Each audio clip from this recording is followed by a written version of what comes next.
रहीमिया खान में पंजाब असेंबली में deputy speaker पर हमले के खिलाफ पाकिस्तान पीपल्स पार्टी कारकुनान का डिस्ट्रिक्ट प्रेस क्लब पर एहतजाज। राजा खान सोलंकी के हमरा कारकुनान की पुरजोर मजम्मत। मजीद जानते हैं शेख उस्मान की इस रिपोर्ट में। जी बिल्कुल, पंजाब असेंबली में डिप्टी स्पीकर पर होने वाले हमले के खिलाफ पाकिस्तान पीपल्स पार्टी कारकुनान सड़कों पर निकल आए। एहतजाजी रैली भी निकाली गई। पाकिस्तान पीपल्स पार्टी के सिटी सदर राजा खान सोलंकी की सरबराही में कारकुनान ने डिस्ट्रिक्ट प्रेस क्लब के बाहर एहतजाजी मुजाहरा किया कि ये कैसे कहां तक भागते हैं, इनको घरों से निकलना मुश्किल इनका हो जाएगा।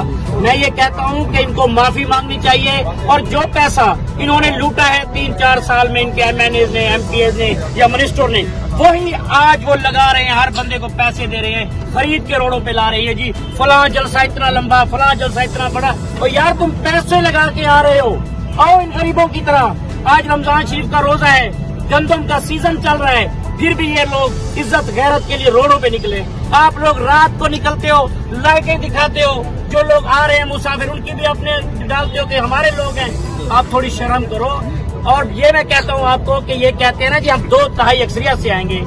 मैं आपको आज इस सब लोगों के सामने कह रहा हूँ, 20 सीटें तो मैं ज्यादा कह रहा हूँ, ये 10 से 15 सीटें जो है ये लेके आएगा। वो भी वो लोग आएंगे जो खानदानी लोग खड़े हुए हैं इसके साथ, वो अब इससे भागना शुरू हो गए हैं। उनकी जाती सीटें हैं, ये अपनी सीट तो जीत के दिखाए इंशाअल्लाह। आइंदा कभी ये न सोचे कि जी मैं वजीर आजम आ जाऊंगा और दोबारा आके मैं गरीबों पे जुल्म करूंगा, ऐसा हम नहीं होने देंगे। एहतजाजी मुजाहरे में डिप्टी स्पीकर पर हमले के खिलाफ कारकुनान ने भरपूर मजम्मत करते हुए कहा कि नाअहल हुकूमत माफी मांगे। पाकिस्तान पीपल्स पार्टी की रैली की शुरका ने पार्टी परचम और पल्ले कार्ड भी उठा रखे थे। कैमरा टीम के हमरा शेख उस्मान, राज न्यूज़, रहीमिया खान।